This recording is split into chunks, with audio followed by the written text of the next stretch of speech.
Jacques Cantier est maître de conférences en histoire contemporaine à l'université Toulouse-Jean Jaurès et chargé de cours à l'Institut d'études politiques de Toulouse. Il est l'auteur entre autres de l'Algérie sous le régime de Vichy, paru chez Odile Jacob, de la biographie de Pierre Drieux-La Rochelle chez Perrin et plus récemment de Lire sous l'occupation 1939-1944 aux éditions du CNRS et Sciences et culture en temps de guerre avec Caroline Barrera aux éditions Midi-Pyrénéennes. Pierre-Frédéric Charpentier est lui agrégé et docteur en histoire, enseignant dans le secondaire et chargé de cours à l'Université Toulouse 1 Capitole, à l'IEP de Toulouse et à l'Université Toulouse-Jean Jaurès. On lui doit notamment les ouvrages Les intellectuels français et la guerre d'Espagne, ou encore La fin de règne, comment la droite a perdu la Ve République, 1976-1981 aux éditions du Félin. Jeudi 16 janvier 2025, Jacques Cantier et Pierre-Frédéric Charpentier étaient à la librairie Ombre Blanche autour de la parution aux éditions Nouveau Monde de l'ouvrage Histoire de la vie quotidienne en France au XXe siècle.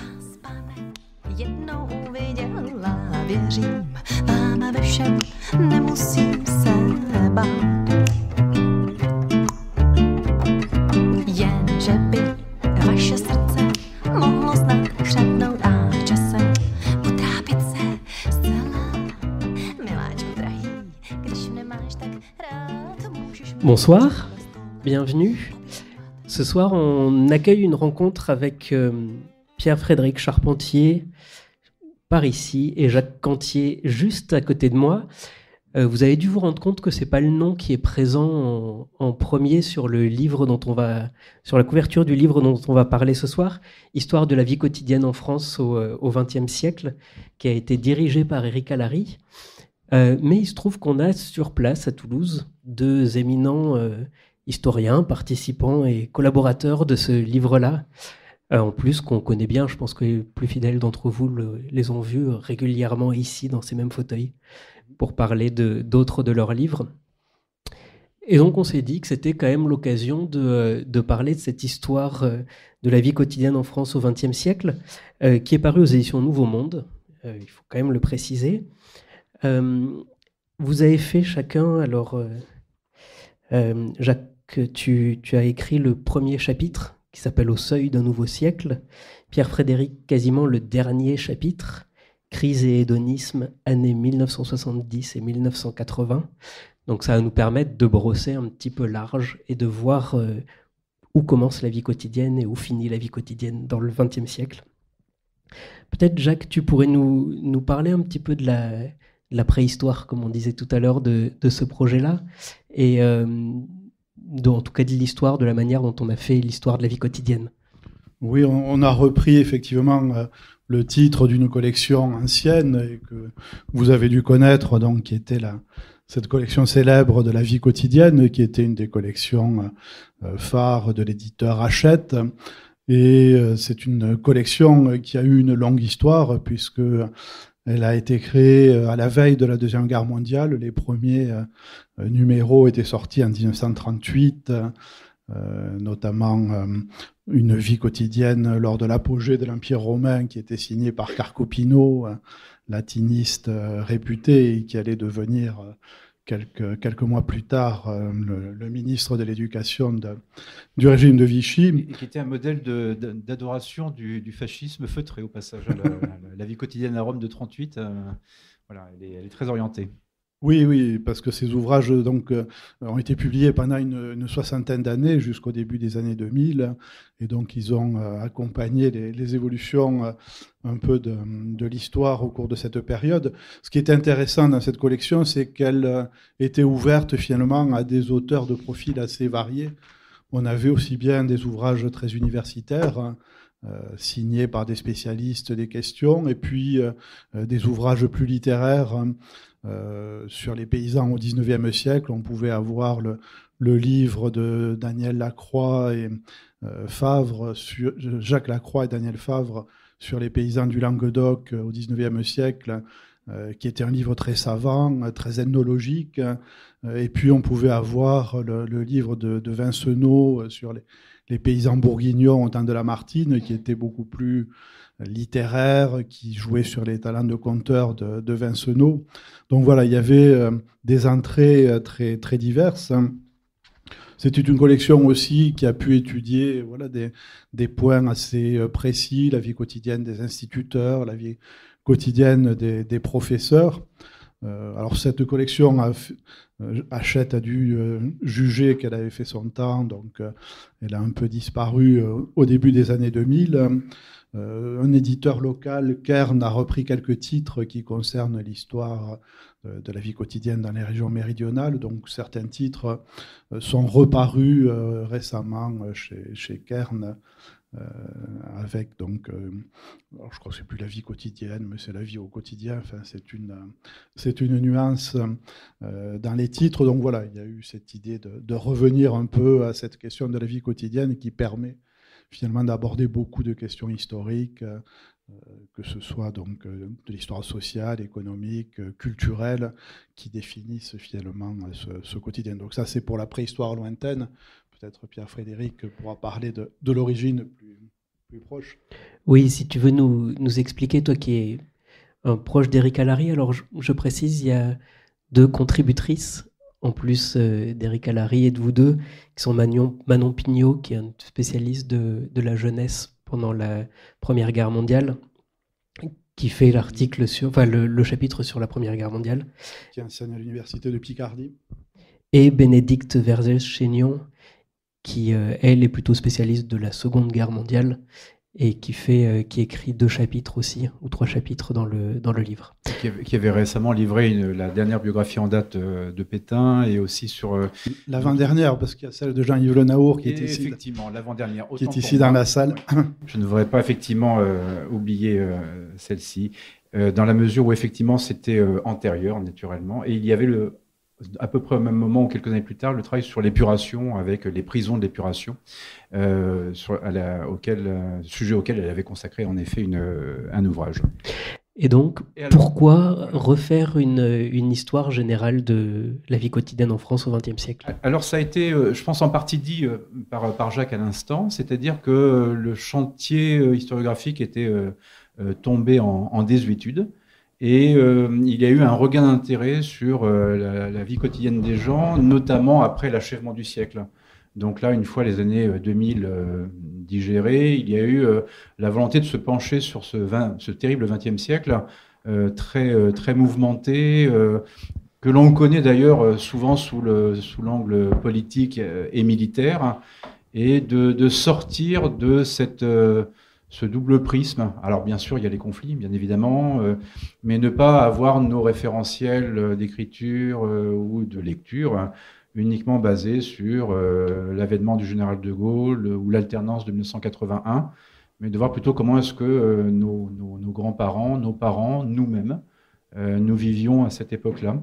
Et c'est parti d'une commande de Nouveau Monde à Éric Allary, qui est un ami très proche, qui m'a proposé de contribuer du coup à cet ouvrage, et avec un principe donc d'un ouvrage collégial. Donc nous sommes co-auteurs, 2 des 5 rédacteurs donc de cet ouvrage, avec l'idée vraiment très découpée de faire l'histoire vue et vécue et ressentie par les gens de ce XXe siècle, et en reprenant les grandes articulations, notamment par rapport au conflit, bien évidemment, mais aussi sans avoir le souci justement de rappeler toute la trame politique, mais en voyant plutôt comment au quotidien ce que les gens pouvaient vivre, quels étaient les enjeux, et aboutir dans un résultat final à un constat qui était que ce siècle avait connu des bouleversements dans nos modes de vie comme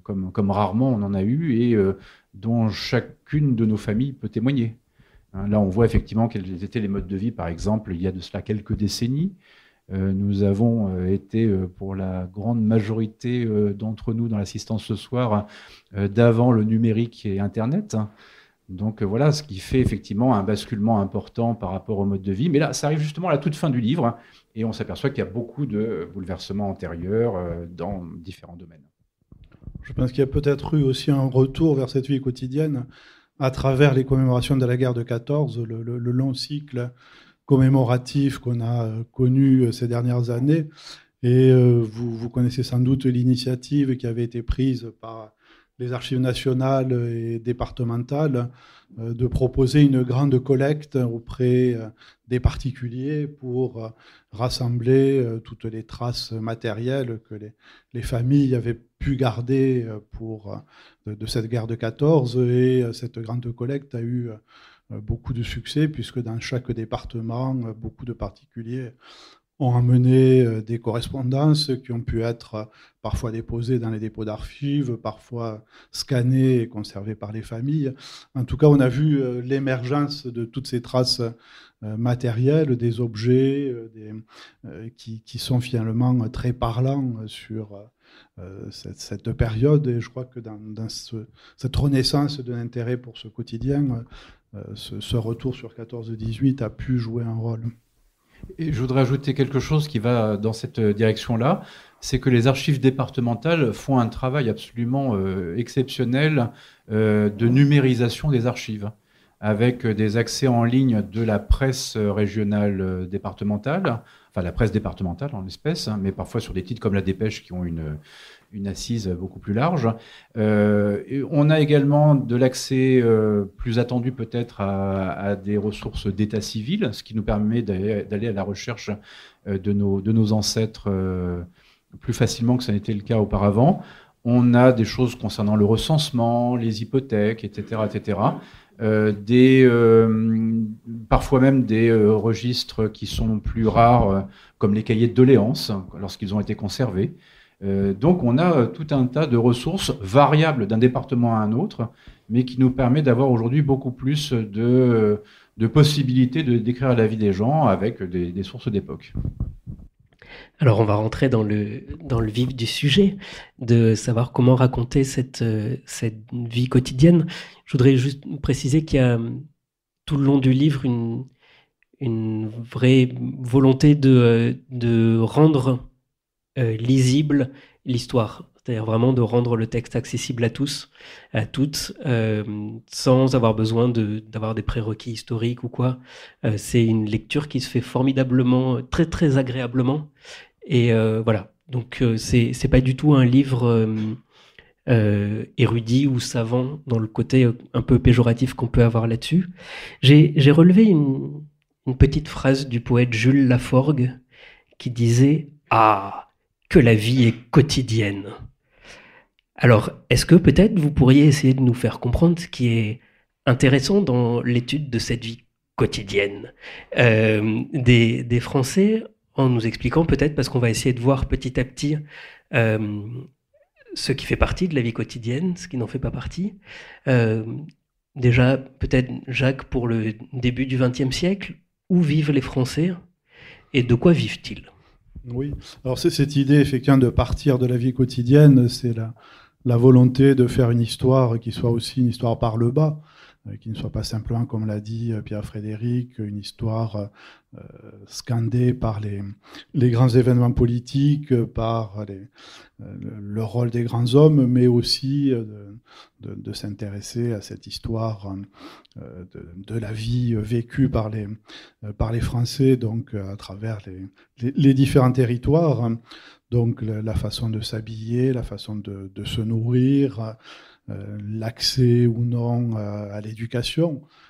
Tout ça, finalement, effectivement, c'est un quotidien très prosaïque, très simple, mais qui dessine aussi toute une série de structures mentales qui nous font, par ce rapport au quotidien, par ce rapport à la matérialité de ce quotidien, on a aussi accès à cet outillage mental, à cette sensibilité des hommes et des femmes du passé.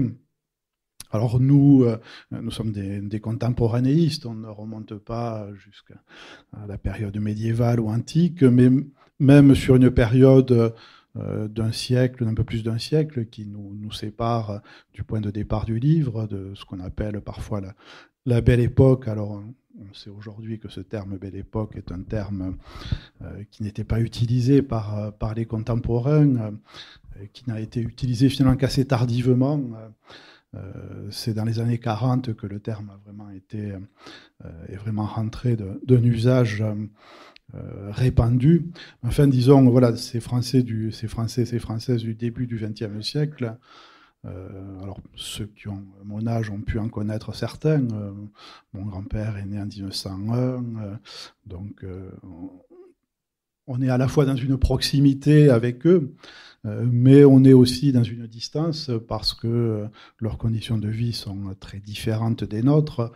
Et voilà, c'était un peu cet enjeu de ce projet, retrouver à la fois la proximité, retrouver des gens qu'on a pu connaître dans leur vieillesse, qui ont pu nous transmettre directement un certain nombre de témoignages sur ce vécu du début du siècle, mais qui s'inscrivent dans un univers mental qui n'est déjà plus le nôtre, alors parce que la ruralité domine au début du siècle.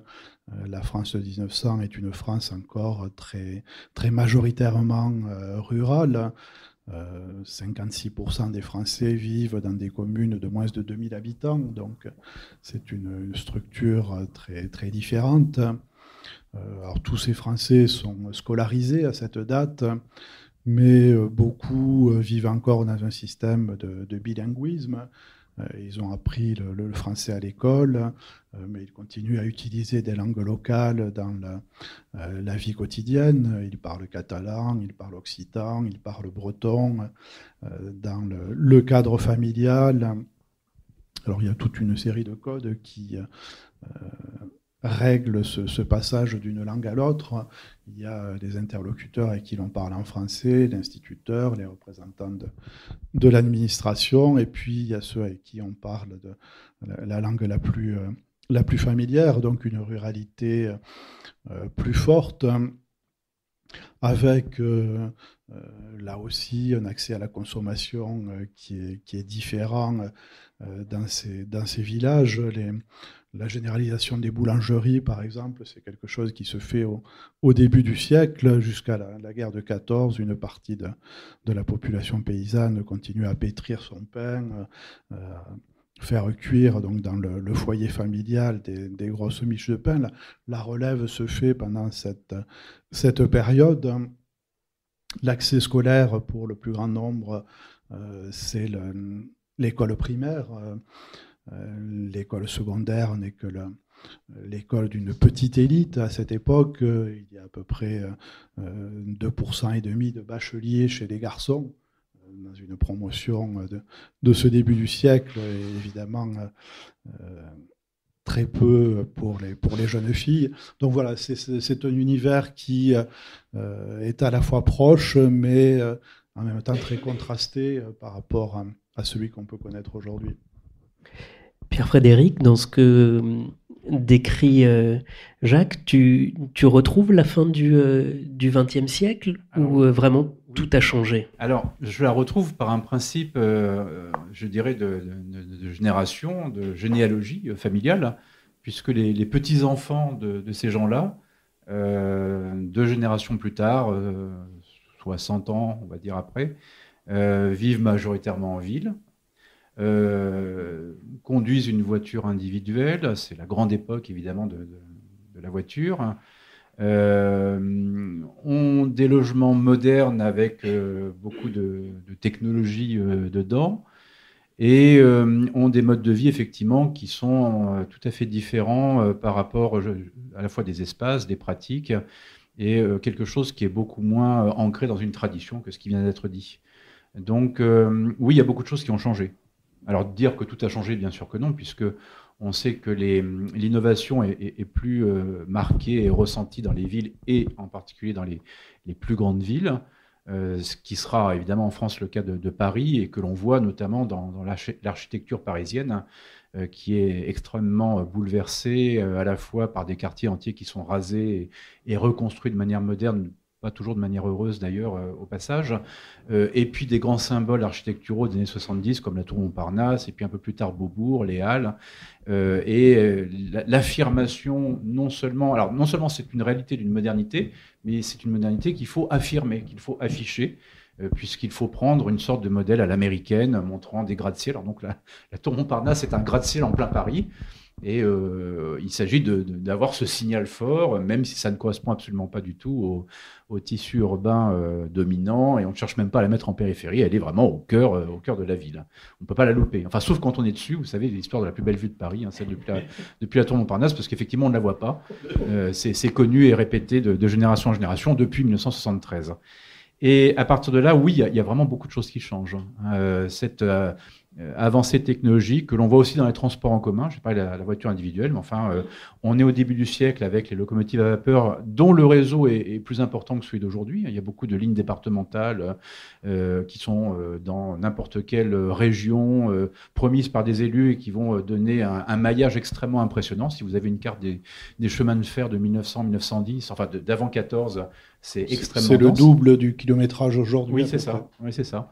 Et aujourd'hui, on a davantage une accentuation sur les grandes villes, les métropoles en particulier, alors que le maillage des plus petites villes, voire des villes moyennes, est moins évident. Et puis, puisque je parlais de Paris, on a une innovation qui passe complètement inaperçue, mais qui va transformer la vie de millions de Parisiens.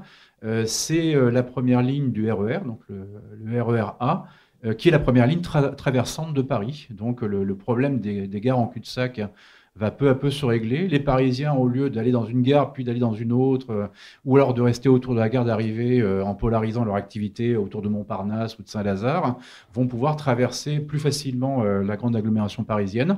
Et ça marche tellement bien qu'il va y avoir dans les années 80 le RER B et ainsi de suite, jusqu'au plan, là qui outrepasse le livre, puisqu'on est maintenant évidemment au début du XXIe siècle, sur les transports du Grand Paris, qui alors là pour le coup explose littéralement l'agglomération et la structure d'autant plus, mais le mouvement est parti de cela. Et on voit, dans cette grande époque qui est plutôt celle, je le disais tout à l'heure, de la voiture, on voit toutes les grandes agglomérations se doter de rocades, de périphériques, qu'il s'agisse de Toulouse, de Bordeaux, de Rennes, évidemment Paris, et tous les usages qui vont avec des usages qui sont très quotidiens. L'usage, effectivement... du parc-mètre, payer sa place de stationnement. Pourquoi diable payer sa place de stationnement ? Et ben, ça va évidemment être une idée géniale qui va arriver dans l'esprit des responsables qui vont en tirer tout le bénéfice. Et au-delà de cela, là je parlais de l'exemple des transports parce que c'est un exemple que nous comprenons bien, mais c'est vrai que la vie est quand même... très modifiée. Un autre exemple peut-être pour s'en convaincre, tu parlais à l'instant du pain qui est pétri dans les fours, effectivement, des fermes. On en voit très bien l'image, et ils ont parfois été conservés encore aujourd'hui. Dans les années 70-80, alors on va avoir au début des années 80 des pains qui seront tout près, un peu ronds, il y a une tranche de viande au milieu, et on les mange avec la main. On les mange en tenant ça par la main, même les deux mains. Ça s'appelle des burgers de chez McDonald's. Et le premier McDo ouvre à cette époque-là. Alors tout le monde, évidemment, a déjà eu l'habitude du sandwich auparavant. Mais là, il y a quelque chose de nouveau qu'on trouve assez amusant. Une innovation qui, une fois de plus, vient d'Amérique.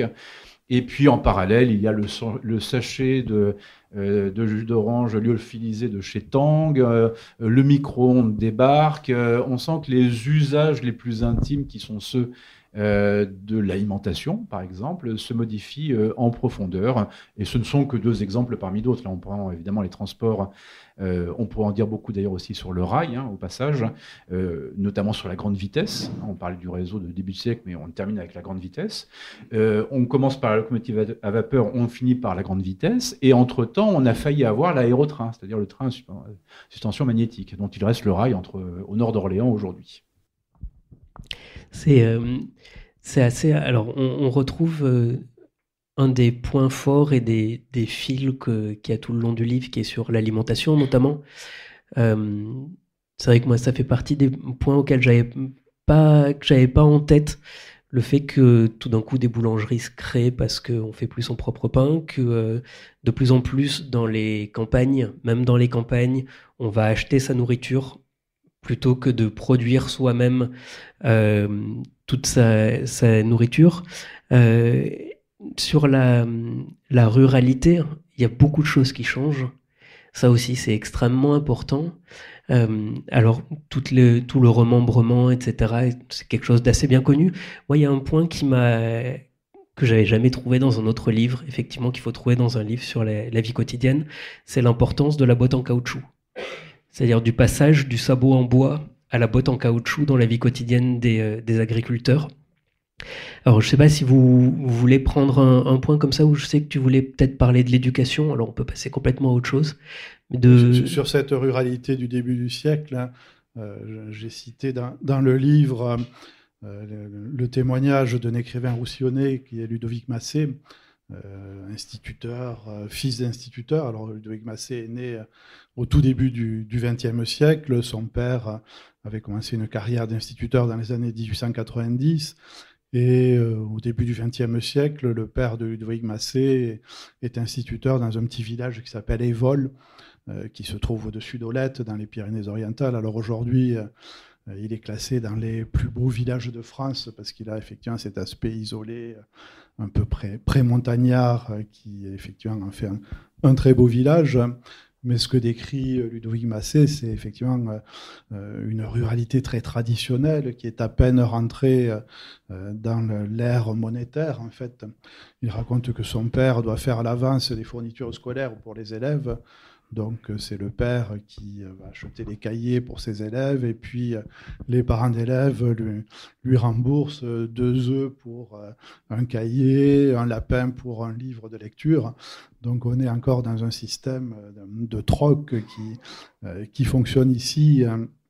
Donc là, effectivement, cette école de village sera la seule formation pour ces écoliers des vols. Alors le père fait quand même un peu changer les choses, il va faire des cours du soir et il a une lanterne magique qui permet de projeter des images colorées sur un drap qu'on a tendu sur le tableau. Et donc par ce biais-là, il va montrer à ces villageois des vols des images des villes, des images de la conquête coloniale qui est en train de se faire à ce moment-là. Donc là, on a un début d'ouverture de cette ruralité qui se manifeste ici.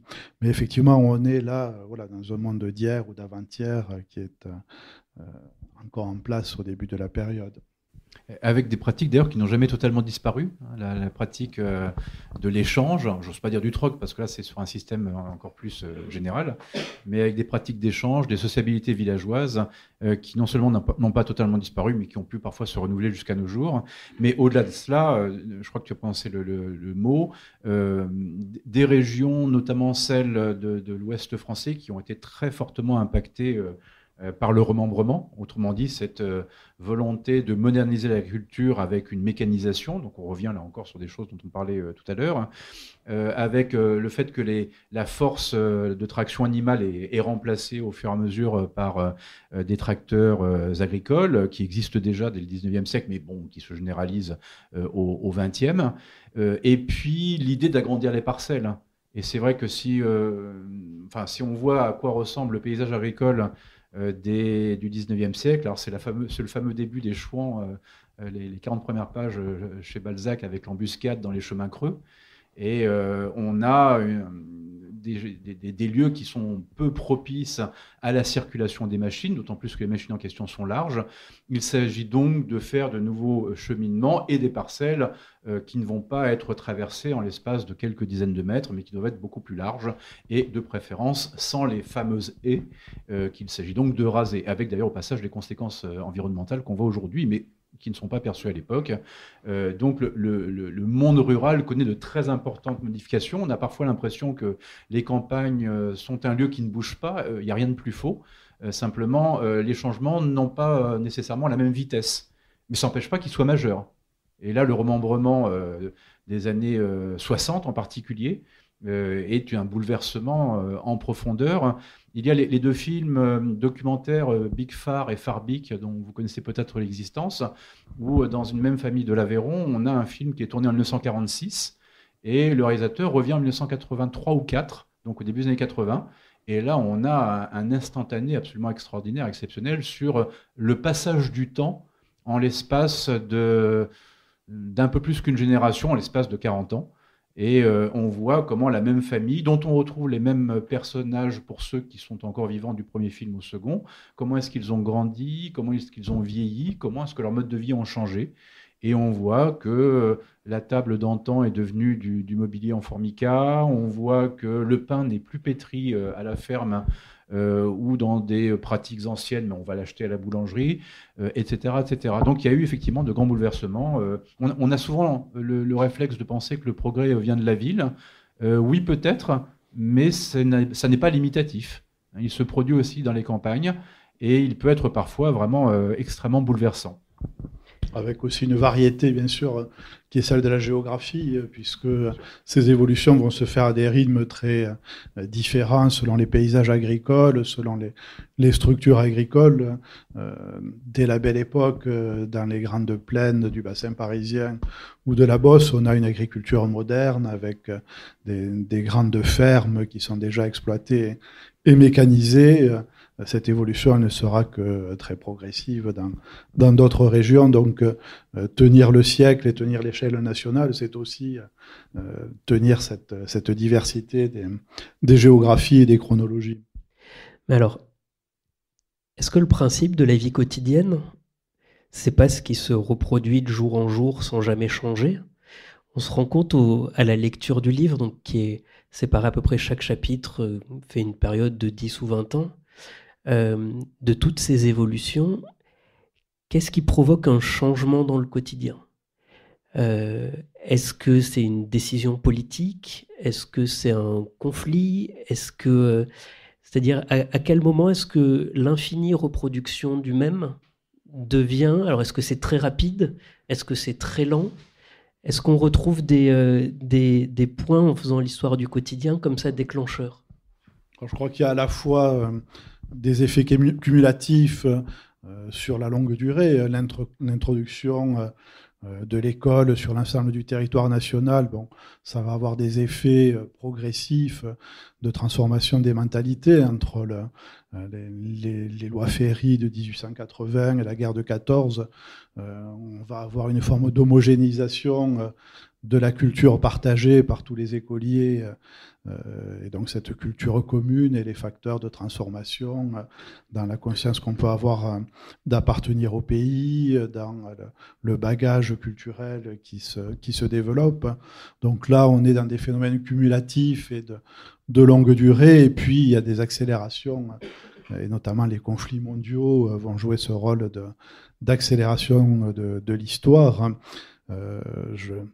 Quand on lit le Cheval d'orgueil de Pierre-Jacques Azélias, quand il raconte donc la fin de la guerre de 14, donc l'armistice qui est célébré dans son petit village breton, il explique que tous les hommes ne reviendront pas parce que certains sont morts, mais parce que le fait d'être parti sur le front va aussi délier des situations qui étaient un peu enquistées. On vivait un peu un surnombre sur la propriété.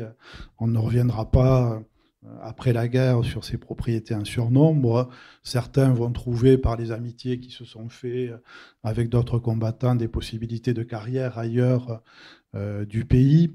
Des évolutions religieuses aussi ont pu avoir lieu dans cette Bretagne de Pierre-Jacques Azélias. Le catholicisme était un catholicisme un peu social. Tout le monde allait à l'église. Si pendant 4 ans on s'est éloigné de cette pratique, on ne la reprendra pas forcément après la guerre. Donc ces moments d'accélération de l'histoire sont aussi l'occasion de ruptures plus marquées. Donc on est là aussi dans cette cumulation à la fois d'effets lents et progressifs que les contemporains ne voient pas forcément eux-mêmes, et puis des moments d'accélération, des moments de rupture où tout le monde perçoit que quelque chose est en train de basculer.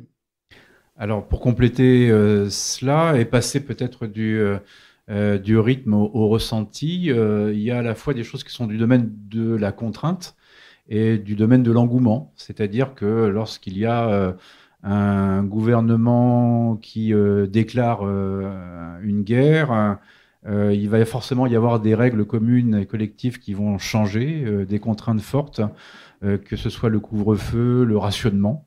le rationnement évidemment, toute autre sorte de choses qui sont subies par les gens au quotidien et ressenties telles quelles. D'une certaine manière, dans cette contrainte, il y a aussi la contrainte évidemment de la loi. Hein. Donc tu parlais de l'enseignement. Évidemment, les différentes lois sur l'enseignement de la fin du 19e siècle vont créer des conditions nouvelles et différentes de ce qui existait au préalable sur l'éducation des plus jeunes et surtout cette massification, chose que l'on retrouve d'ailleurs avec la loi Habit de 75 sur le collège unique. Donc on voit que c'est des choses qui se renouvellent d'une période à une autre. Et puis il peut y avoir des facteurs d'engouement, notamment lorsque les gens vont mieux collectivement après une période d'épreuve. Et on le ressent peut-être plus particulièrement dans cette période qui, elle aussi, a été nommée après coup, qui s'appelle les 30 Glorieuses, et où on voit effectivement qu'il y a 3 décennies de croissance vraiment soutenue, et dans laquelle la situation des gens s'améliore, et donc les gens vont incliner vers un mode de vie qui n'était pas celui de leurs parents, pas spécialement ou uniquement pour des raisons d'affirmation de soi, mais parce que la vie qui s'annonce à eux, à leur génération, ça s'annonce peut-être plus agréable, plus attractive que celle de la génération d'avant. Donc avec un engouement pour la voiture, un engouement pour le transistor, la musique populaire, etc. Des choses qui font effectivement qu'on va davantage avoir envie de changer par rapport à la génération qui nous précède, même si d'ailleurs dans l'absolu, il y a toujours cette forme j'ose pas dire de réflexe, mais de pratique d'une génération à l'autre. Effectivement, il s'agit évidemment de vivre différemment d'une manière ou d'une autre de celle de nos prédécesseurs. Mais quand il y a effectivement une contrainte majeure comme un conflit, on a quand même 2 guerres mondiales dans le XXe siècle. Là, forcément, c'est plus de l'engouement, c'est une contrainte et la plus dure qui soit. C'est d'ailleurs assez étonnant de voir à quel point il n'y a pas de parenthèse qu'on referme après. Et on revient à la vie d'avant, de voir combien le quotidien est resté marqué par chacune des guerres pendant des années après, hein, et que les Français au quotidien restent dans une situation de guerre, de pénurie, des hommes qui rentrent toujours pas, qui étaient prisonniers, pendant des années après les guerres, et que ce qu'on a l'habitude de trancher de manière un petit peu directe, en disant 14-18 et 39-45, a une temporalité bien différente pour les populations au quotidien. Et si je puis juste me permettre de rebondir sur cet aspect-là, c'est vrai que dans nos référentiels de mémoire, on voit 14-18. 14-18, la guerre commence, la guerre s'achève, mais nos prédécesseurs des années 20 n'ont qu'à ouvrir les yeux pour en voir les effets. Les gens sont revenus avec des mutilations extrêmement importantes, ont été extrêmement abîmés. Tous ne sont pas revenus, évidemment, bien sûr. Les monuments aux morts vont recouvrir les villes et les villages jusqu'aux plus petits d'entre eux. Et on voit effectivement dans le paysage, dans l'espace vécu, ce que tu dis, c'est-à-dire sur la continuation du conflit. Non, c'est pas une parenthèse. On en subit les effets encore des années après. Sur certains monuments aux morts, d'ailleurs, lorsque les recensements sont faits par année, la liste des morts se prolonge jusque vers parfois 21, 22 ou 23, et on rajoute année après année les gens qui sont morts de leurs blessures. C'est pas rare. C'est des choses que l'on voit ici ou là. L'historien Raoul Girardet avait rédigé un essai d'égo-histoire. On avait lancé cette idée, Pierre Nora avait lancé cette idée de demander aux historiens de revenir sur leur propre parcours pour expliquer en quoi il avait ensuite conditionné leur pratique d'historien. Et Girardet, qui est né après la guerre de 14, avait appelé cet essai l'ombre de la Grande Guerre, parce que, effectivement, pour ces générations qui sont nées au début des années 20, la cérémonie du 11 novembre, les photos des frères aînés ou des oncles qui avaient trouvé la mort pendant la guerre de 14 et qui étaient présentes dans vraiment le quotidien de la maisonnée, avait marqué de façon très, très profonde ces générations. Donc, s'il est devenu un historien de l'histoire nationale, de l'idée nationale, c'est aussi parce qu'il est voilà, un de ces enfants nés à l'ombre de la Grande Guerre. Dans ce même ordre d'idée, tu pourrais rappeler peut-être en quelques mots la généalogie de José Cabanis, qui effectivement est lui-même enfant, dont les parents notamment... Oui, alors là effectivement, c'est un autre travail qui avait précédé cette contribution. Je m'étais intéressé à la vie de José Cabanis, qui est un écrivain toulousain. Et effectivement, José Cabanis est né en 1922 et il est le fils, en fait, d'une veuve de guerre. Il est le 5e enfant d'une fratrie. Sa mère avait eu quatre enfants, donc avec son premier époux qui est mort à la Grande Guerre. Son père était lui-même veuf de guerre, puisque son épouse était décédée de la grippe espagnole, et ces deux veufs vont se remarier. Ils étaient beau-frère et belle-sœur.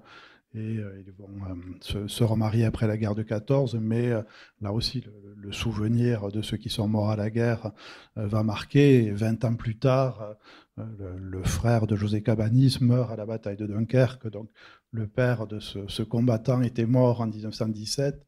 Et le fils Arnaud décède en 1940 à la bataille de Dunkerque. Donc là, effectivement, ce qu'on voit au niveau de la pyramide des âges, on le retrouve au niveau de chaque famille, avec ses destins brisés dans l'arbre généalogique, avec le fait que, effectivement, toutes les familles portent ce deuil d'une façon ou d'une autre au cours de la période. Je vais, pour poursuivre la discussion, vous lire une petite citation d'un autre poète qui a une vision un peu différente de Laforgue, c'est Rilke, dans sa lettre à un jeune poète.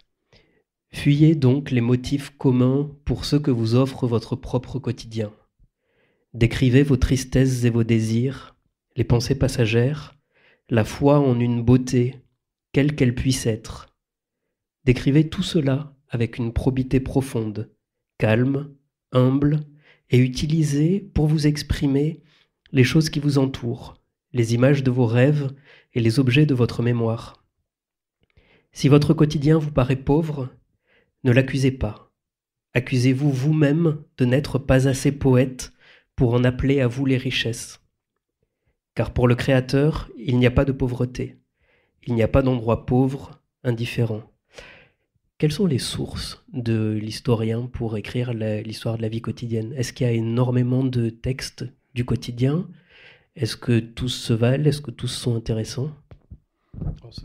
On parlait de José Cabanis, ça me rappelle la citation de José Cabanis qui était à l'entrée de la médiathèque il y a encore quelques années et qui disait que chaque vie méritait d'être racontée, même la plus modeste. Et ça renvoie un peu à ce que disait Rilke. Une des méthodes aussi employées dans le livre, c'est d'intégrer dans chaque chapitre des présentations aussi de parcours individuels. Il y a une tentative de synthèse, mais il y a aussi la volonté d'incarner par quelques figures individuelles. Donc c'est ce qu'on appelait les 24 heures avec. Et donc, je vais juste vous donner les titres de ces encarts 24 heures avec de nos deux co-auteurs ici. Jacques, tu as écrit « Maurice Genevoix, avoir 10 ans à Châteauneuf-sur-Loire en 1900 » et 24 heures avec les visiteurs de l'exposition universelle de Paris. Et Pierre-Frédéric, tu as écrit Marie-Claire, 24 heures avec Marie-Claire, enseignante en LEP de banlieue. À Mantes-la-Jolie. À Mantes-la-Jolie.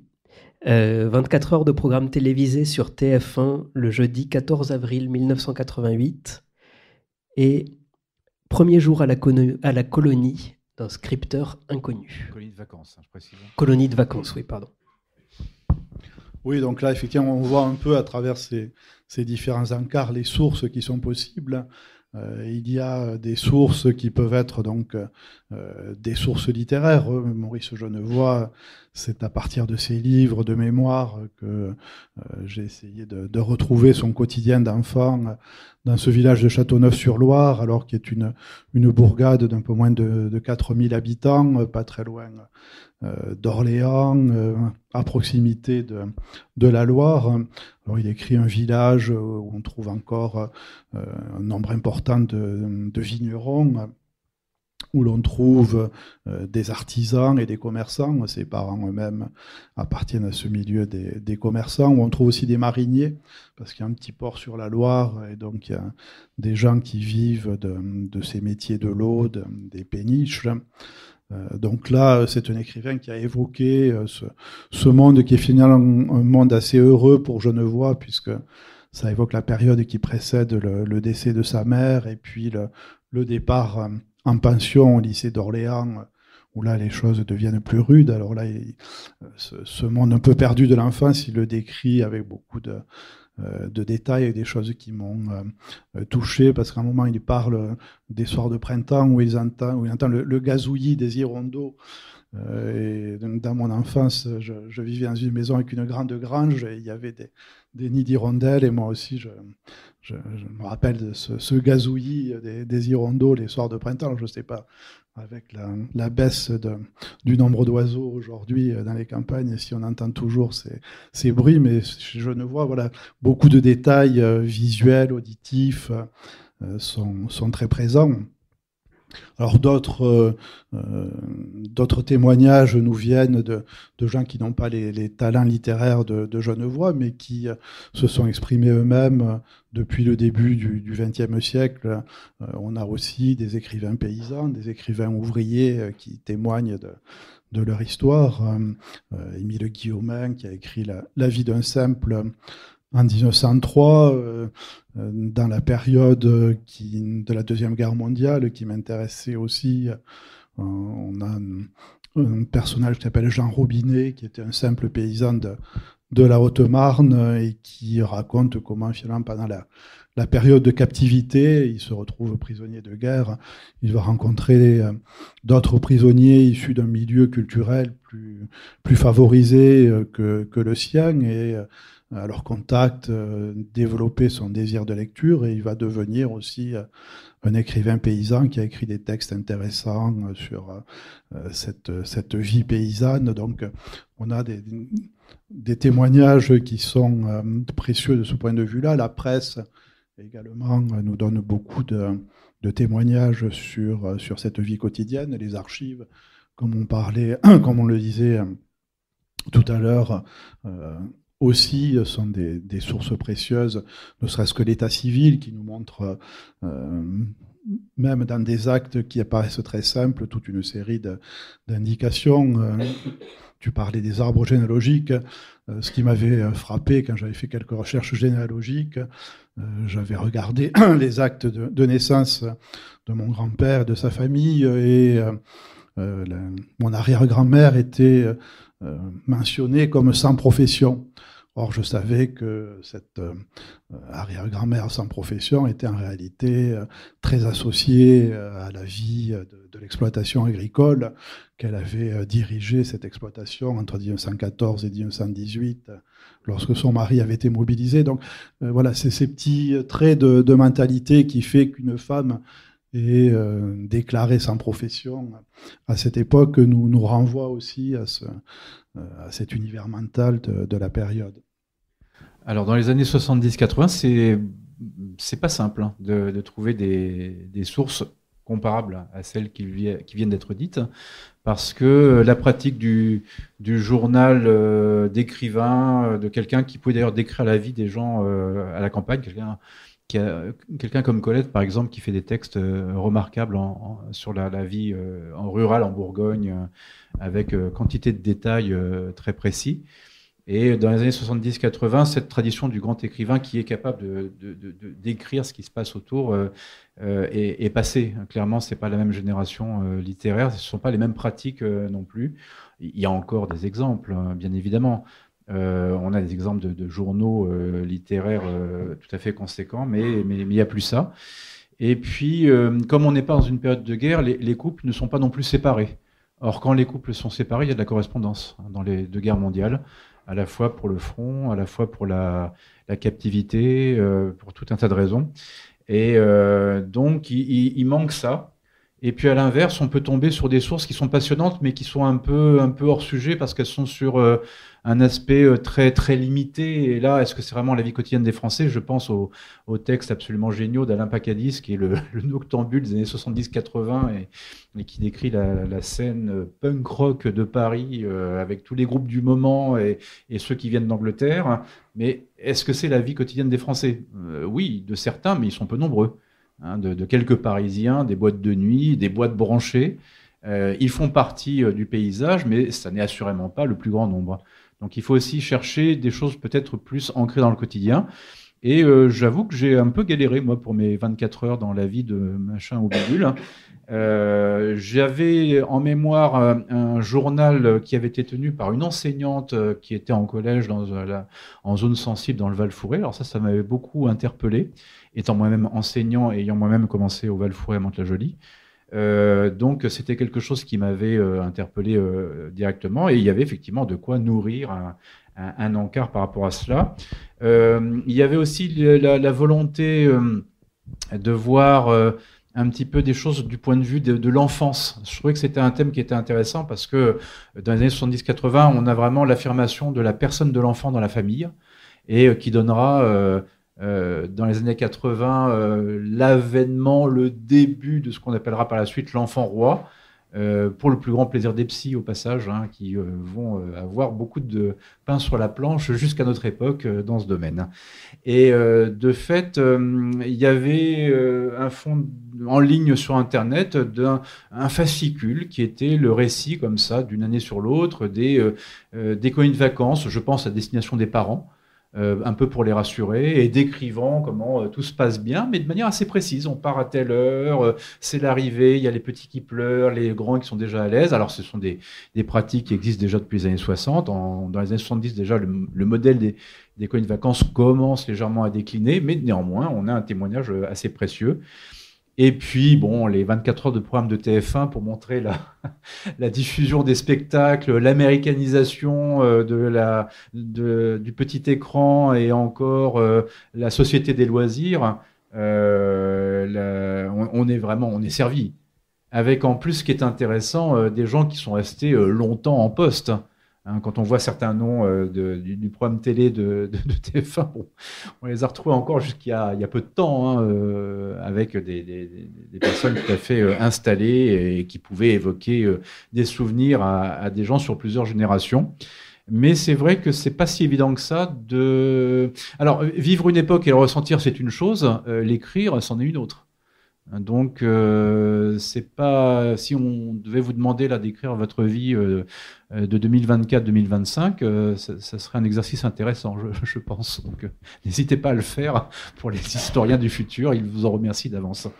Oui, je parlais des mémoires tout à l'heure, mais c'est vrai que les journaux sont supérieurs encore aux mémoires pour reconstituer ce quotidien, parce que les mémoires, on peut penser qu'il y a une part de reconstitution a posteriori, il peut y avoir une idéalisation due à la distance, alors que le journal, s'il est publié vraiment dans son intégralité, il reflète vraiment la vérité au jour le jour. Et dans le chapitre sur la Deuxième Guerre mondiale, Éric Allary cite à un moment le journal d'Ellenberg, qui est un témoignage exceptionnel, une jeune fille donc, qui a tenu son journal du printemps 42 jusqu'à son arrestation et sa déportation au début de l'année 1944. Et c'est vraiment un texte qui est devenu... Il a été publié il y a une quinzaine d'années, et je crois qu'il est devenu déjà un classique pour l'histoire de cette période, parce que on voit l'insouciance d'une jeune fille au printemps 1942 qui appartient à une famille aisée de la bourgeoisie juive parisienne, qui suit ses études d'anglais à la Sorbonne, Elle fait des vacations à la bibliothèque de la Sorbonne, elle a beaucoup d'amis, sa famille a une maison de campagne à côté de Paris, elle s'y rend encore régulièrement, donc il y a une espèce de bonheur de vivre qui est encore présent malgré la guerre au début de 1942, et puis arrive l'étoile jaune, l'obligation de voyager dans le métro en arborant l'étoile jaune. Son père est arrêté parce que il a accroché son étoile jaune avec une épingle à nourrice, alors qu'il faudrait la coudre à la veste, et ça lui vaut une arrestation de plusieurs jours. Il finit par être libéré un temps, et puis toute la famille sera ensuite arrêtée à nouveau et meurt en déportation. Donc là, on a vraiment la vérité quotidienne d'une jeune fille, et ce basculement d'un quotidien qui est celui de la jeunesse insouciante encore au début de la période, à cet enfoncement donc dans les persécutions tout au long de la période qui suit. On a abordé un petit peu. Je vais vous laisser la parole juste après si vous avez des questions, mais je voulais quand même vous poser une autre question justement sur ce qu'on commence à esquisser aussi, qui est l'histoire culturelle. Jacques, tu es aussi spécialiste d'histoire de la lecture, notamment pendant la période de l'occupation. Pierre-Frédéric, tu es aussi spécialiste de l'histoire de la musique. Est-ce que la lecture ou l'écriture, parce qu'on parlait des journaux ou des mémoires, est-ce que l'écoute de la musique et la pratique de la musique font partie du quotidien des Français pendant le XXe siècle ? Est-ce que c'est quelque chose qui apparaît à une période ? Est-ce que c'est très limité à un secteur social ? Oui, alors là, effectivement, la sociologie est très importante de ce point de vue. Je l'ai dit, l'école primaire, dès la Belle Époque, est une école où tous les jeunes Français et Françaises sont scolarisés. Donc ce bagage élémentaire de la lecture, désormais est partagé par tous. Les compétences de lecture, évidemment, sont différentes entre ceux qui ne seront passés que par le primaire, où ils ont eu malgré tout une initiation à cette histoire de la littérature française, et puis ceux qui ont fait des études secondaires ou supérieures, où on arrive à un rapport plus critique, plus approfondi à la lecture. Mais là aussi, moi je me suis parfois servi de sources familiales, et je crois que le livre le plus ancien que j'ai retrouvé, moi, dans la bibliothèque familiale, venant d'une famille de viticulteurs roussillonnais, c'est un exemplaire du Tour de la France par 2 enfants. Alors, il y a le nom de mon arrière-grand-mère, Marie Marty. Elle a écrit à la plume « Il me coûte 25 sous ».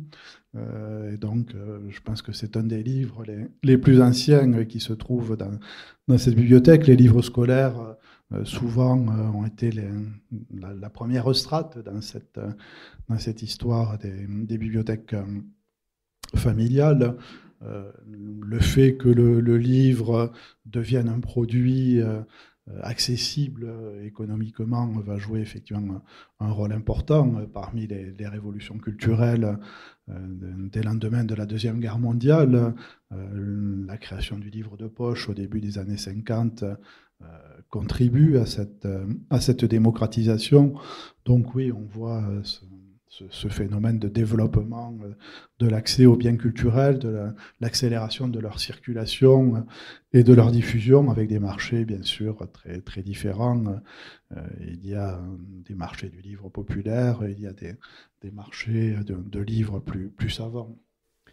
Sur le plan musical, alors la musique accompagne la vie de nos ancêtres, hein, du début à aujourd'hui.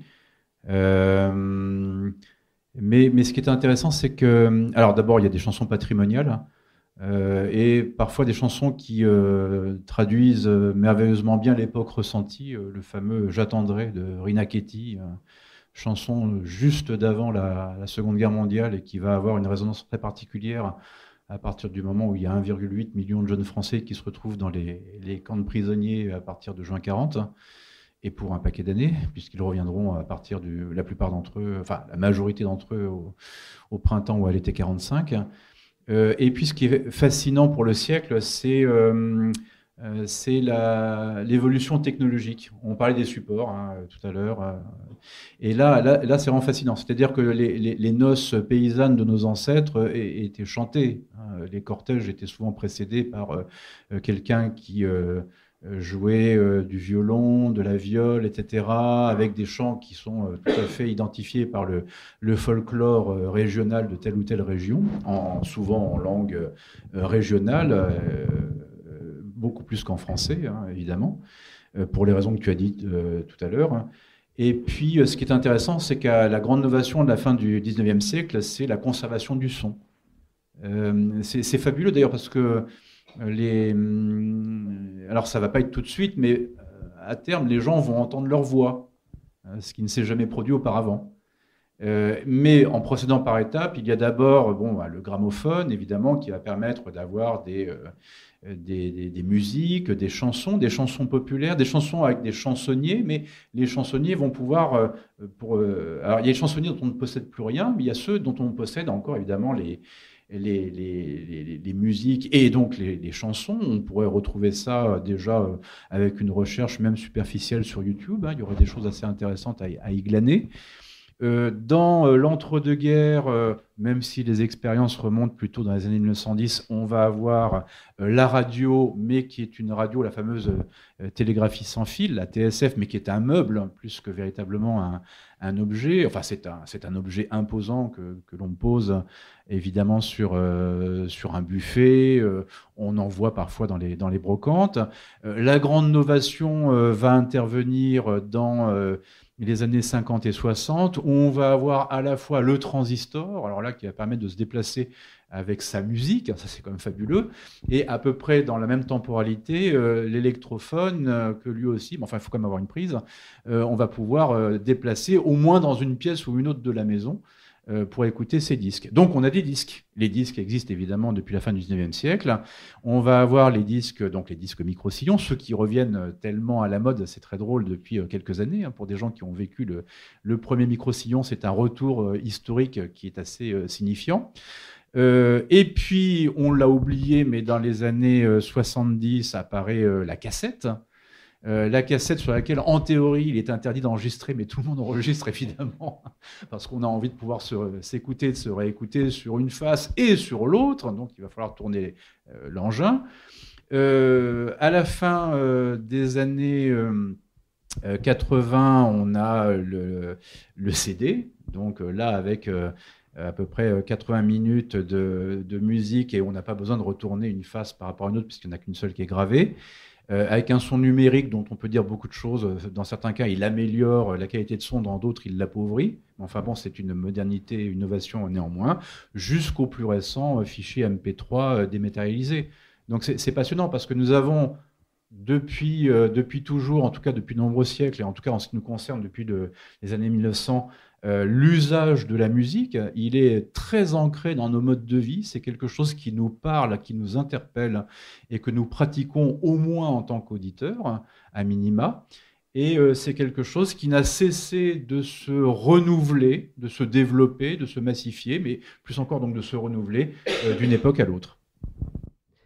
Je ne sais pas s'il y a des questions dans la salle. Tout de suite, oui. Oui, merci, c'était vraiment passionnant.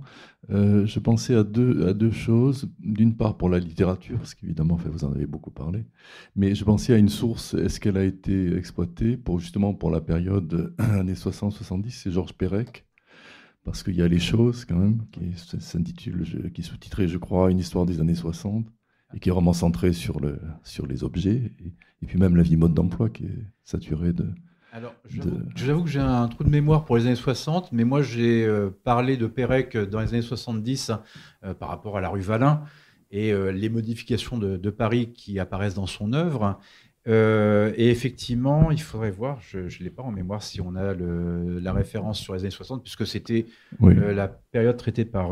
oui, c'était pas ta période à toi. Non, c'était pas la mienne. Mais c'est parce que Les Choses, c'est déjà ça, c'est vraiment un roman sociologique complètement. C'est très précieux, oui, pour tout ce il parle des divans Chesterfield, de l'Express, il y a vraiment tous les marqueurs. C'est vraiment ces jeunes bourgeois, citadins, fascinés qui sont... par... Voilà. fasciné par la société de consommation. Et puis la deuxième, oui, pardon. Et juste dans un registre autre aussi, qui est celui de la mémoire. Alors, on en parlait tout à l'heure avec beaucoup de précautions, mais néanmoins, c'est un recours utile aussi. C'est bien sûr le je me souviens de telle ou telle époque, telle ou telle chose, telle ou telle pratique, telle ou telle musique, tel ou tel film. On n'a pas parlé du cinéma, mais il y a aussi évidemment énormément de choses. C'était ma deuxième question, justement, le cinéma. Si je peux juste sur Pérec, j'ai lu il y a quelque temps quelques articles d'un collectif qui s'appelle Écrire le quotidien aujourd'hui, où il y a un article de Cécile Mayou sur la notion de quotidien, et elle parle de Pérec aussi parce que dans Espèce d'espace, et il a écrit là-dessus et sur la question de l'infraordinaire, et il a quand même participé à une revue qui s'appelait Cause commune, et qui était spécifiquement dédiée à savoir comment parler du quotidien, et où notamment a beaucoup collaboré Michel de Certeau, qui a écrit l'invention du quotidien à partir de cette réflexion-là. Donc Pérec lui-même a fait a eu une réflexion sur comment lui-même pourrait écrire le quotidien. Et pour le cinéma, il me semblait, c'était un peu une question double, c'est-à-dire à la fois le cinéma dans la vie quotidienne des Français, mais aussi le cinéma en tant qu'il nous représente le quotidien. Parce que ce qui frappe quand on voit des films un peu anciens, mais pas si anciens que ça, c'est à quel point très vite c'est daté par la forme des marques des voitures, par les vêtements, enfin, même le langage, etc. Enfin, est-ce que ça a été exploité? Alors moi, je l'ai exploité dans ma partie, puisque j'ai choisi d'intituler en fait les sous-titres thématiques en fonction de titres de films. Donc la famille, c'est Vincent, François, Paul et les autres. Il va y avoir aussi... je termine sur un chapitre absolument tragique qui est le sida. Et là, c'est le mauvais sang de Léos Carax, qui est quand même le premier film à parler sous un mode allégorique de cette pandémie. Et à une époque où tout le monde s'en fout. Voilà, disons les choses clairement, quoi. Où on commence un tout petit peu à se dire, mais tiens, c'est quand même bizarre cette histoire, etc. Et pour moi, c'est un référentiel important, parce qu'on est dans une époque, alors on a déjà utilisé le terme, mais de massification, et effectivement, le cinéma est très, très consommé avant, bien évidemment, mais là particulièrement. Alors voilà, sur les loisirs, les loisirs de masse, j'ai pris Les Bronzés font du ski, mais qui est un excellent film sur le loisir de masse, qui est un excellent film comique, mais qui est aussi un excellent film sur le loisir de masse, ses lieux, ses pratiques, ses codes, et qui n'a pas tant vieilli que ça. C'est fascinant d'ailleurs.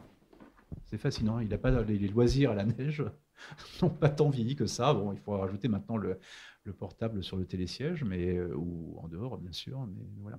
Donc pour moi, oui, c'est un référentiel qui est extrêmement important, mais j'ajoute parce que ma période le permettait peut-être de manière plus évidente. Et de la même façon, la contributrice sur les années 60 a choisi des titres de chansons populaires des années 60 pour chacune de ces sections. Donc il y a la chanson pour les années 60 et le cinéma pour la période 70-80. Voilà. Peut-être sur les cultures populaires quand même. Pierre-Frédéric, tu as cette phrase formidable dans ton chapitre. Il y en a beaucoup chez Pierre-Frédéric. Il y en a beaucoup chez Pierre-Frédéric. Excusez-le. Il faut avouer que Jacques n'est pas trop mauvais non plus. L'une des plus importantes révolutions de la culture populaire française s'est d'ailleurs produite le 3 juillet 1978, à 18h précises, avec Goldorak. La diffusion du premier épisode de Goldorak, quand, stupéfait et fasciné, le jeune public a découvert un dessin animé japonais de super-héros où la souffrance et la mort étaient pour la première fois représentées de façon réaliste. Alors, le jeune public, c'est moi. Est-ce que ça, c'est un événement qui... Auparavant, j'avais Bugs Bunny, Tom et Jerry, Titi et Gros Minet, et d'un seul coup, on voit débarquer ça. Et là, mais c'est un choc. Alors, c'est pas le choc de cette date-là, c'est à ce moment-là précis et de l'horaire. Mais voilà, si on le souhaite vraiment, une révolution culturelle que l'on peut dater à la minute près, ce qui est quand même assez rare. Et là, c'est un choc parce qu'on est sur des perceptions culturelles qui nous viennent d'un pays qui nous est quand même très étranger culturellement, même si à l'époque, il y a déjà des référentiels puissants dans le domaine du sport, le judo, le karaté, bon, c'est connu. Il n'y a pas le même engouement pour le Japon qu'aujourd'hui, notamment tout ce qui est culinaire est totalement inconnu, si ce n'est dans des restaurants spécialisés qui le proposent, mais il n'y a pas la vogue du sushi ou des choses équivalentes. Et puis on voit débarquer ça. Et là, c'est un ovni. C'est quelque chose qui ne ressemble à rien. C'est un vrai choc. Et en effet, on voit un récit. Alors, il va y avoir tout le débat des années 80 sur la violence. Le Club Dorothée, c'est violent et ça remonte au plus haut sommet de l'État. Il y a des enquêtes diligentées par les ministères pour savoir effectivement dans quelle mesure est-ce qu'il faut montrer ça aux enfants. Pourquoi ? Eh bien parce que la violence, j'aurais tort en vous disant qu'elle est réaliste, parce qu'elle est outrée, elle est mise en scène, les dents sont serrées, on voit la souffrance qui s'exprime, mais le fait est qu'on a des dessins animés dans lesquels on voit une souffrance et une mort réaliste. Sous couvert évidemment d'aventures de ces super héros, Alcor, Actarius, enfin bon, toute la panoplie du dessin animé. Et en fait, ce qui m'intéresse, c'est qu'on a là quelque chose qui n'est pas juste un événement ponctuel. C'est-à-dire que là, on a une transmission culturelle mais qui est vraiment fascinante, dont je peux témoigner moi-même dans ma propre famille, qui est que les enfants des jeunes spectateurs de Goldorak seront les futurs lecteurs des mangas, la génération d'après. Donc non seulement ça va être repris, mais sous une forme différente, c'est-à-dire qu'ils vont continuer à regarder des animés, donc les dessins animés, mais ils vont diversifier leur appropriation de cette culture japonaise. Et il y a un succès, vous le savez probablement, ou peut-être, mais le marché français du manga est, je crois, le deuxième au monde après le marché japonais. Grâce au pass culturel. Notamment, mais il l'était déjà, je crois, auparavant. Une partie importante du pass culturel. Mais c'est une partie importante du pass culture, effectivement, oui, tout à fait. Oui. Quelle est la place du politique dans cette vie quotidienne, et notamment quand il souhaitait changer la vie ? Il faut opposer la vie quotidienne à la vie ? Alors la place du politique ici ne devait pas être une place du politique par le haut, mais le politique fait partie aussi du quotidien. Alors pour la belle époque, moi j'ai évoqué le politique à travers les émotions collectives, qui peuvent être les mouvements qui entourent la loi de séparation des églises et de l'État en 1905, avec certaines régions où on a des oppositions aux inventaires, avec des affrontements entre les fidèles et puis les forces de l'ordre. J'ai évoqué la révolte des viticulteurs du Midi en 1907, les grandes grèves dans les régions du nord de la France. Donc c'est un politique vu avec la part de conflictualité qui peut s'insérer dans une mobilisation, dans des formes de mobilisation de masse, et donc concerner le quotidien d'un certain nombre, d'un nombre important de contemporains. Oui. Le politique va en particulier légiférer. Donc, dans un domaine là qu'on n'a pas évoqué ce soir, mais c'est vrai qu'on ne peut pas forcément tous les évoquer, qu'on n'a pas évoqué jusqu'alors, le domaine des mœurs. Et là, dans les années 60-70, on est particulièrement attentif à des évolutions qui précèdent ou qui suivent mai 68, avec la loi Neuwirth sur la pilule, 67, et puis tout le débat que l'on a rappelé récemment, et pour cause, sur les débats à l'Assemblée concernant la loi Veil sur l'IVG. On a beaucoup reparlé l'année dernière avec l'inscription de l'IVG dans la Constitution, et la manière dont effectivement, lorsqu'il y a des modifications qui échappent au politique, le politique quand même d'une manière ou d'une autre essaie toujours de l'inscrire dans un cadre juridique, légal, qui permet de circonscrire des pratiques ou de leur donner une codification alors qu'elles n'en avaient pas auparavant. Donc il y a l'idée de tracer aussi on en parlait tout à l'heure, des contraintes, des cadres, des repères, des interdits, ou à l'inverse, enlever des interdits, comme lorsque l'on dépénalise l'homosexualité en 1982. Et moi, je pensais à une autre source, c'est les journaux et les magazines, notamment féminins. Est-ce qu'ils peuvent en être des sources, notamment par les témoignages et les interviews?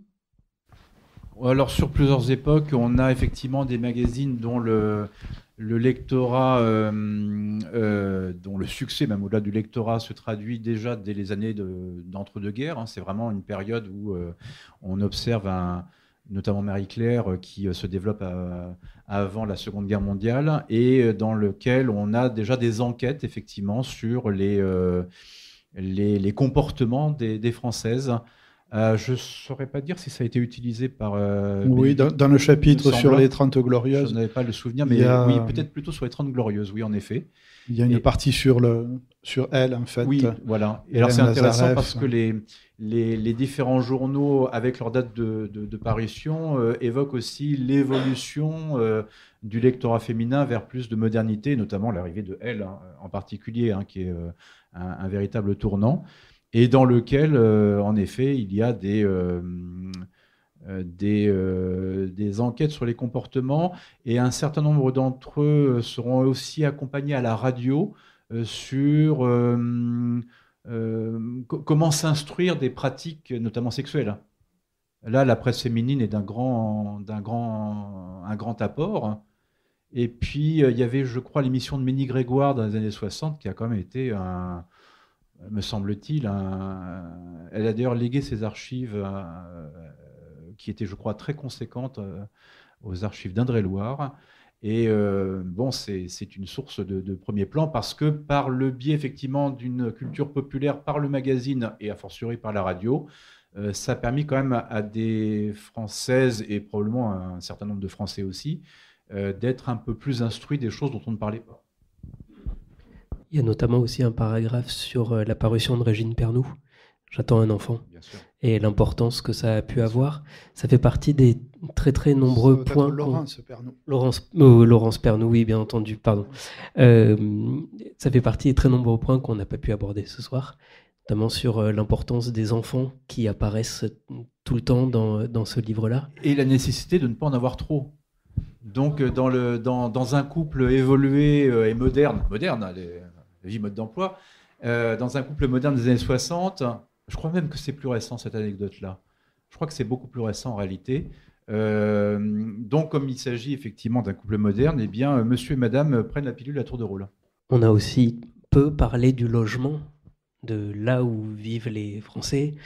On a peu parlé finalement du travail et des congés, qui sont quand même un point important, des rapports familiaux aussi, du rapport à la santé, enfin beaucoup de choses qui sont traitées dans le livre, que je vous encourage à lire. Ce qui est assez drôle, et assez peu commun finalement, c'est que ce soir, vous pouvez le faire signer par 2 personnes qui, malgré tout, n'ont pas le nom sur la couverture, mais ont écrit dedans. Derrière. C'est peu commun, il faut vraiment en profiter. C'est ce qu'on appelle le syndrome de l'imposteur. Oui, alors imposteur, on en est quand même bien loin. Merci beaucoup Pierre-Frédéric, merci beaucoup Jacques. Merci à vous d'être venus, à la prochaine.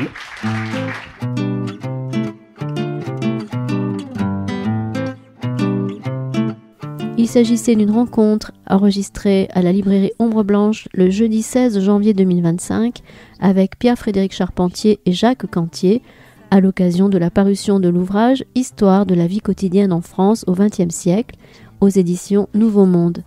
Réalisation et mise en onde, Radio Radio en partenariat avec Radio Radio Plus et Radio Terre.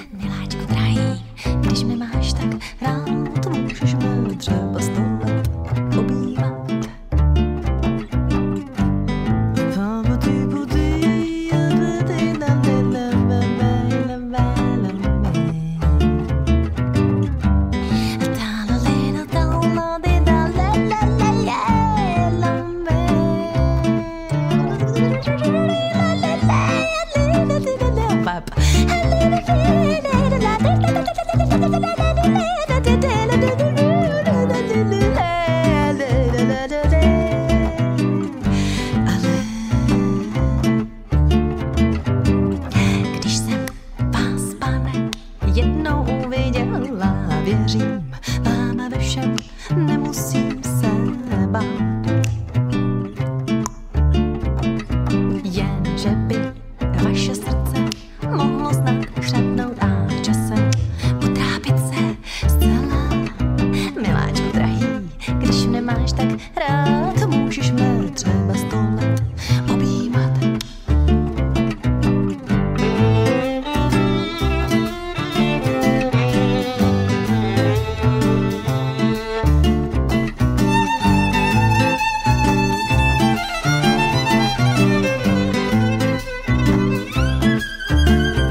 trzeba stole